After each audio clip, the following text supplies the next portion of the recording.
हाल के दिनों में हमारे देश में एक चर्चा बहुत तेजी से फैला है। ये शंकराचार्य होते कौन हैं? इनकी नियुक्तियां आखिर किस तरीके से होती है? सनातन परंपरा में इनकी भूमिका क्या है? और शंकराचार्य से जुड़े ये विवाद कौन से हैं जिसको लेकर मीडिया काफी मुखर होकर बोल रही है? और यूपी में अभी हाल में ही किस तरह की घटनाएं हुई है, इसका रूट कहां से जुड़ा हुआ है, इन सारे बातों को आज के इस वीडियो में जानेंगे। बाकी नमस्कार, मेरा नाम है डॉक्टर अंकित दयाल और देश के एक नागरिक होने के नाते अपना एक विचार शंकराचार्य से जुड़े विषयों के ऊपर रख रहा हूं। चलिए शुरू करते हैं। पहले भाग में हम जानेंगे कि जगत गुरु शंकराचार्य का प्रभाव एवं उनका बाल्यकाल। 8वीं शताब्दी का दौर था। हिंदुस्तान में सनातन परंपरा में कई तरह की कृतियां धर्म के अंदर फैल गई थी। कई तरह के पंथ और आडंबर हिंदू धर्म के अंदर, सनातन परंपरा के अंदर बहुत प्रचलित हो गए थे। इसी दौर में केरल के कलांडी ग्राम में शिव गुरु और आर्यम्बा के घर शंकर का जन्म होता है। यही शंकर आगे चल के जगत गुरु शंकराचार्य कहलाते हैं। जगत गुरु शंकराचार्य जी के बारे में ऐसा कहा जाता है कि 2 वर्षों की अवस्था में उन्होंने संपूर्ण अपनी मातृभाषा यथा मलयालम पे पूर्णतः निपुणता हासिल कर लिया था और 5 वर्षों की आयु में उनका उपनयन संस्कार होता है, जिसके उपरांत वो गुरुकुल में वेदों का दीक्षा लेने के लिए जाते हैं और 8 वर्ष की आयु होते होते वो चारों वेद यथा ऋग्वेद, यजुर्वेद, सामवेद और अथर्ववेद को पूर्णतः कंठस्थ कर लेते हैं। बहुमुखी प्रतिभा के धनी जगत गुरु शंकराचार्य आगे चलकर सन्यासी बनने के लिए अपने परिवार वालों से आज्ञा मांगते हैं, परंतु उन्हें वो आज्ञा नहीं मिलती है। उनके सन्यास से जुड़ा एक स्मरण है कि एक बार नदी में स्नान करने के दौरान मगरमच्छ उनका पैर पकड़ लेता है। उसी दौरान वो अपनी माताजी से पुनः उनके सन्यासी बनने की अनुमति मांगते हैं कि अगर आप हमें अनुमति दे देंगी तो ये मगरमच्छ हमारा पैर छोड़ देगा। उनकी माताजी उनकी वह विनती मान लेती हैं और इस तरीके से जगत गुरु शंकराचार्य जी का सन्यासी जीवन शुरू होता है। जगत गुरु शंकराचार्य जी के सन्यासी जीवन के बाद हम उनके दार्शनिक जीवन, गुरु मिलन, अध्यात्म से लेके उनकी विचारों को जानेंगे। सन्यासी बनने के बाद शंकराचार्य जी यात्रा करने के दौरान नर्मदा नदी के तट पे उनकी मुलाकात गुरु गोविंद भागवतोपाद जी से होती है। जब वो शंकराचार्य जी से पूछते हैं कि तुम कौन हो, तो शंकराचार्य जी उन्हें निर्वाण षटकम सुनाते हैं। निर्वाण षटकम सुनने के बाद भागवतोपाद जी को यह महसूस होता है कि यह कोई साधारण बालक नहीं है। उसके बाद गुरु भागवतोपाद जी उन्हें अद्वैत दर्शन का शिक्षा देते हैं। अद्वैत क्या होता है? अद्वैतवाद क्या है? अद्वैतवाद मतलब 2 नहीं, जहां पे हम एक ही ब्रह्मा की बात करते हैं। उदाहरण से हम इसे ऐसे समझ सकते हैं कि जिस प्रकार मिट्टी के बने हजारों घरे अंततः मिट्टी के ही होते हैं, जिस प्रकार सागर की वो लहरें अंततः सागर से ही निकली हुई होती है, उसी प्रकार संसार जो है वो सब कुछ ब्रह्म से यानी कि ईश्वर से ही जुड़ा हुआ है। बाकी जो चीज है वो सब मोह माया है। मतलब ब्रह्म सत्य, जगत मिथ्या। मतलब इस संसार में केवल ईश्वर ही सत्य है, बाकी सब मोह माया है। शंकराचार्य जी ने आगे चलकर समझाया कि ब्रह्म जो है वो निर्गुण है, निराकार तत्व है। यह कोई गुण, रूप, रंग या आकार नहीं रखता है। माया के कारण हम इसे जगत के रूप में देखते हैं। इसे हम आगे अगर देखें तो 14वीं 15वीं शताब्दी में बल्लवाचार्य ने जब अद्वैतवाद की परंपरा काफी प्रचलित हो गई थी तो उन्होंने शुद्ध अद्वैतवाद का परंपरा दिया था। जहां एक तरफ अद्वैतवाद में इस संसार को मोह माया कहा जाता है, वहीं शुद्ध अद्वैतवाद जो बल्लवाचार्य ने दिया, उन्होंने बताया यह संसार, ये जीव जंतु, ये सारा ही ईश्वर से ही निकले हुए हैं, ईश्वर से ही, ब्रह्म के ही स्वरूप हैं। क्योंकि अगर संसार मोह माया हो जाएगा, अगर जगत मिथ्या हो जाएगा, तो ये जो क्रिएशन है, ये क्रिएशन, वेदों का भी क्रिएशन किया गया है, वो क्रिएशन भी गलत हो जाएगा। इस तरह का शुद्ध अद्वैतवाद का कॉन्सेप्ट बल्लवाचार्य के द्वारा 14वीं 15वीं शताब्दी में देखने को मिलता है। आगे चलकर दर्शन के इसी परंपरा को आगे चल के एक महत्वपूर्ण कड़ी के तौर पे हम वेदांत दर्शन, वेदांत अर्थात जहां वेदों का अंत होता है, वो उपनिषद से जुड़ा हुआ है। उपनिषद क्या होता है? उपनिषद जहां पे हम मतलब पूरे वेदों का जो निचोड़ है, जहां पे हम फिलोसफिकल बातें, दार्शनिक बातें को जानते हैं, समझते हैं, उसके बारे में ज्ञान प्राप्त करते हैं। उपनिषद यानी कि उप यानी कि निकट, नी यानी कि निष्ठापूर्वक, और शद यानी कि बैठना। तो रहस्यमयी बातों को जानने के लिए गुरु के निकट बैठना। उपनिषद में करीब सैकड़ों उपनिषद की रचना हुई है, जिसमें से 13 उपनिषद काफी प्रचलित है। मुंडकोपनिषद हो गया, बृहदारण्यक उपनिषद हो गया, ईशानोपनिषद हो गया। आपको मैं बताना चाहूंगा कि हमारा जो नेशनल एम्बलेम है, उस नेशनल एम्बलेम के नीचे जो सतमेव जयते लिखा हुआ है, यह सतमेव जयते भी मुंडकोपनिषद से लिया गया है। तमसो मां ज्योतिर्गमय, कि अंधकार से प्रकाश की ओर चलिए, यह जो लाइन है यह भी आपको बृहदारण्यक उपनिषद से लिया गया है। तो इस तरह का दर्शन उपनिषद में हमें देखने को मिलता है। यह भी शंकराचार्य जी की परंपरा का हिस्सा है। और इन सभी के बाद, इन सभी वेदों को समझने के लिए, इन सभी ज्ञानों को समझने के लिए वेदांग की रचना हुई है। जो 6 वेदांग है, उस 6 वेदांग में मूल रूप से हम शिक्षा जिससे हम मंत्रों को बेहतर तरीके से शुद्ध उच्चारण कर पाए। कल्प यानी कि जिसमें यज्ञ, कर्मकांड इत्यादि के बारे में बताया गया है। व्याकरण, जहां पे शब्द और वाक्य की संरचना, इसकी प्रकृति के बारे में बताया गया है। निरुक्त, जहां पे वेदों में प्रयुक्त होने वाले कठिन शब्दावली के बारे में, इनकी उत्पत्ति के बारे में बताया गया है। ज्योतिष में आप नक्षत्र विज्ञान, काल गणना, समय की गणना आदि के बारे में बताया गया है। और अंत में छंद में आपको मंत्रों के लय इत्यादि के बारे में बताया गया है। ये सारी दर्शन परंपरा शंकराचार्य, आदि गुरु शंकराचार्य, जगत गुरु शंकराचार्य जी के माध्यम से ही सनातन परंपरा में विख्यात हुई। अगले भाग में हम शंकराचार्य जी की दिग्विजय यात्रा एवं चारों पीठों की स्थापना के बारे में हम जानेंगे। शंकराचार्य जी यात्रा करते हुए पूरे भारत का, कन्याकुमारी से लेकर कश्मीर तक का यात्रा उन्होंने किया। इसके साथ साथ नेपाल, वर्तमान में पाकिस्तान और अफगानिस्तान जैसे देशों का भी उन्होंने यात्रा किया। और धर्म, सनातन परंपरा, उन्होंने महिष्मती भी उन्होंने यात्रा किया, जो वर्तमान का जो प्रचलित ये कहा जाता है कि बिहार में भी उनकी यात्रा हुई थी। और वहां पे मंडन मिश्रा नामक एक विद्वान से उनका शास्त्रार्थ हुआ था, और मंडन मिश्रा उस शास्त्रार्थ में हार गए थे। इस तरह की चीजें भी उनके यात्रा से जुड़े प्रसंग में हमें देखने को मिलता है। और यात्रा के उपरांत उन्होंने पूरे देश के 4 कोण पे, आप यूं कह सकते हैं तो 4 पीठों की स्थापना की गई, जहां पे गुरु शिष्य परंपरा, सनातन परंपरा और अध्यात्मवाद और ये सारी परंपरा सही तरीके से कार्य करे, इसको लेकर जो चारों पीठ हैं वो क्रमशः ज्योतिष मठ, श्रृंगेरी, गोवर्धन, शारदा पीठ है।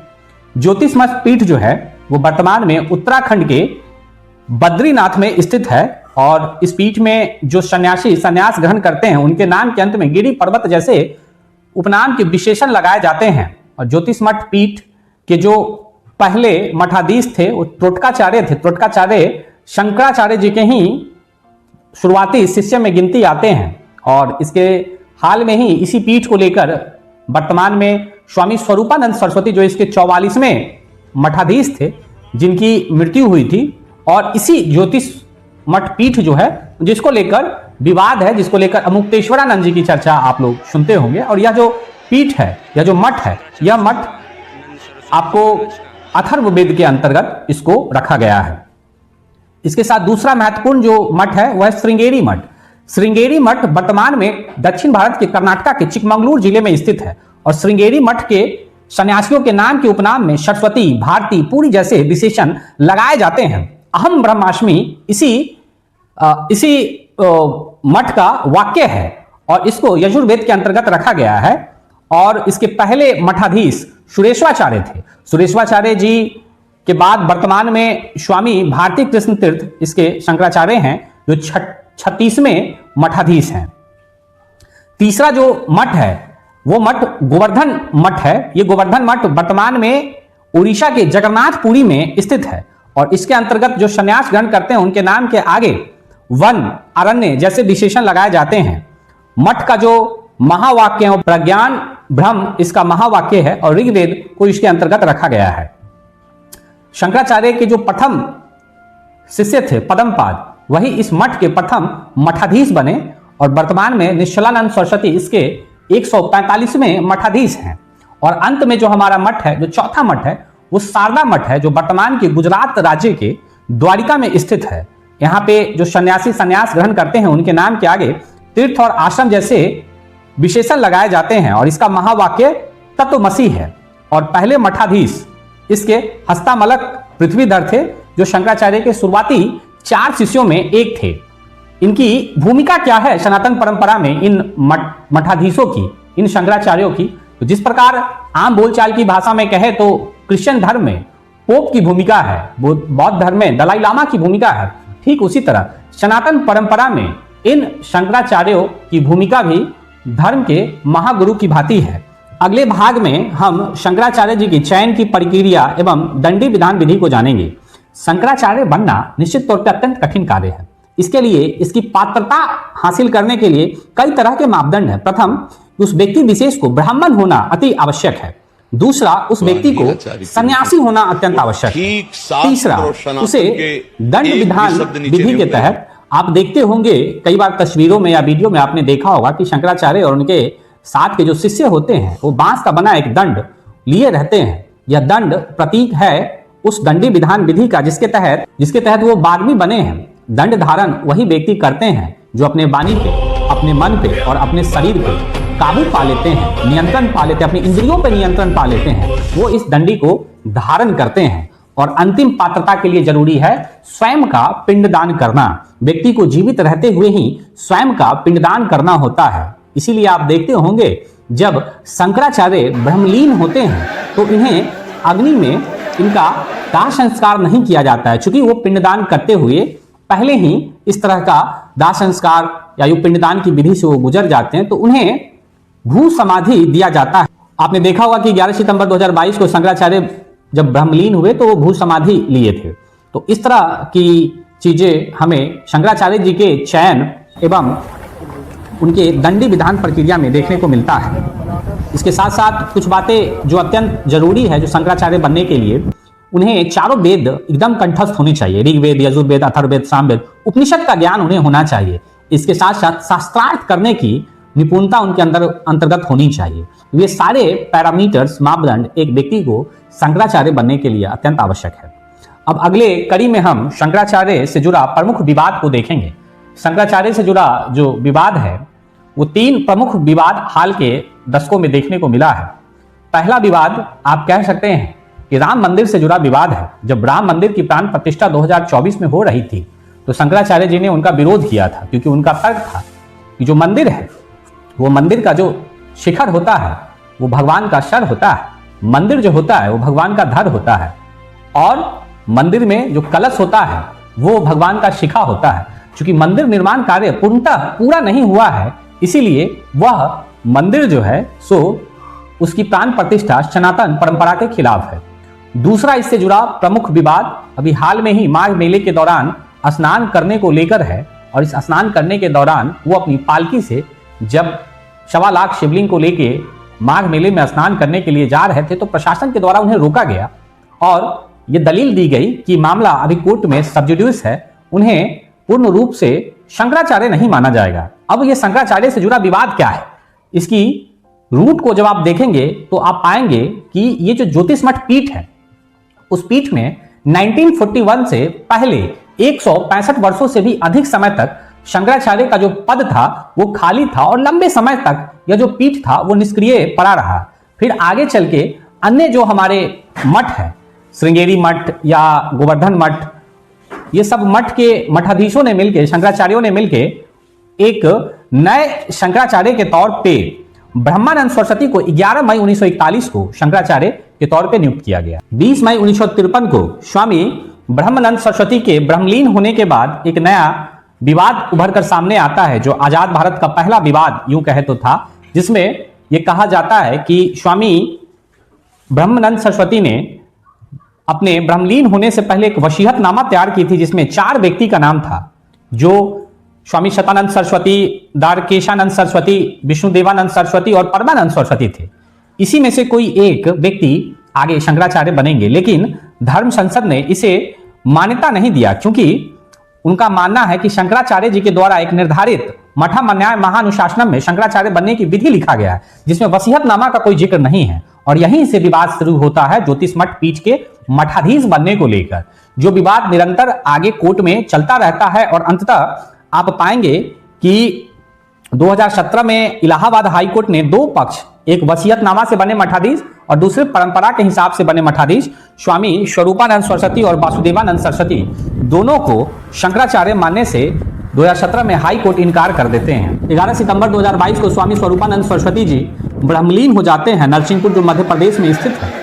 उसके ठीक अगले दिन 12 सितंबर 2022 को स्वामी अमृतेश्वरानंद जी अपना राज्याभिषेक करवाते हैं, जिसे 9 दिन के बाद 21 सितंबर 2022 को कोर्ट में चुनौती दिया जाता है। और कोर्ट में चुनौती देने के बाद अक्टूबर 2022 में कोर्ट ने राज्याभिषेक आगे करने से रोक लगा दिया और ये मामला अभी भी कोर्ट में सब जुडिस है। तो इस तरह से यह विषय आज भी कोर्ट में लंबित, जो शंकराचार्य से जुड़ा विषय है। निष्कर्ष क्या?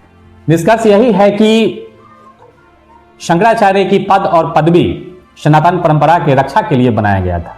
जगत गुरु शंकराचार्य जिन्होंने 32 वर्ष की आयु तक वो जीवित रहे, उसके बाद वो ब्रह्मलीन हो गए।